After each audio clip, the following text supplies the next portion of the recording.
Yakungubaga era nga okungubaga kuno kukoleddwa mitendera egy'enjawulo. Olunaku olw'eggulo lwe batandise enteekateeka ey'okungubagira Queen naddala nga aleeteddwa okumusabira era okusaba kwabaddemu abantu bangi, abakungu n'abantu ba bulijjo abasobodde okubeera ku nguudo nga ali mu lugendo olujja ate okutwalibwa mu kanisa. Emikolo mingi egyagenze maaso n'okuba nti gikolebwa ne mu kaseera ke kamu ate ne King Charles II wadde yabaddeyoko naye yatambudde mu ngendo ze zabadde atambulamu okulambula amawanga ago agali mu luso olumu ne Bungereza naddala ago agali wansi wa Bungereza. Njogera ku ggwanga ngeri ya Canada, njogera ku ggwanga erya Australia, njogera ku ggwanga agali butereevu wansi we Bungereza. Naye bataddewo ennaku nnya ezo ezigenda okubanga za kungubaga kwokka era nga Queen agenda kubanga ali mu kifo kimu nga bagenda maaso n'omukungubagira mu ngeri ey'enjawulo. Ku lunaku olwokubiri lwe lunaku olwaleero omulambo gugenda kutwalibwa e London era gutuukeyo. Bwe gunaba gutuuseeyo ku lunaku olwokusatu bongere maaso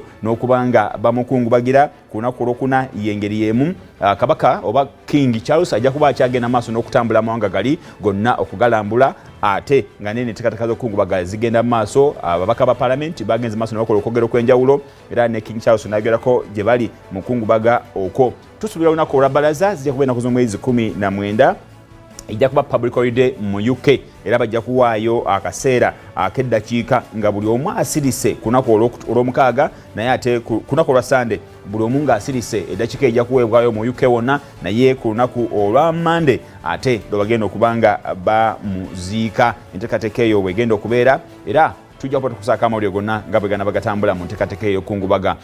Nga tuvudde awo mu ggwanga erya UK ebigenda maaso jjukira tukyabikuwa paka ku lunaku luli olwabbalaza. Ate mu ggwanga erya Ukraine abasajja ba Ukraine bongeddemu amaanyi okakana nga bagenze ne bafungiza ebitundu ebya